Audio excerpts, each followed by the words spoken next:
झडती घेतल्यावर राजश्री पान मसाला, विमल वन तंबाखू, विमल जीवन, गोवा पान मसाला असा विविध ब्रँड्सचा माल 1,93,585 रुपये किमतीचा हस्तगत करण्यात आला। यानंतर मिळालेल्या माहितीनुसार पोलिसांनी माऊली उर्फ ज्ञानेश्वर रमेश गायकवाड वय 36 वर्ष राहणार हॉटेल हर्षदा नगर मनमाड रोड विळद घाट यांच्या शेडवर छापा टाकून 2,12,000 रुपये किमतीचा गुटखा व तंबाखू जप्त केला। अशा प्रकारे दोन्ही आरोपींकडून एकूण 4,05,585 रुपयांचा प्रतिबंधित गुटखा व सुगंधित तंबाखू जप्त करण्यात आला।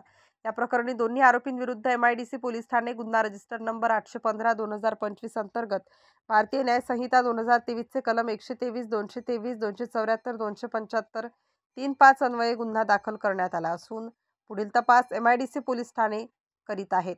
स्टार न्यूजसाठी मोहसिन पठाण, नाशिक।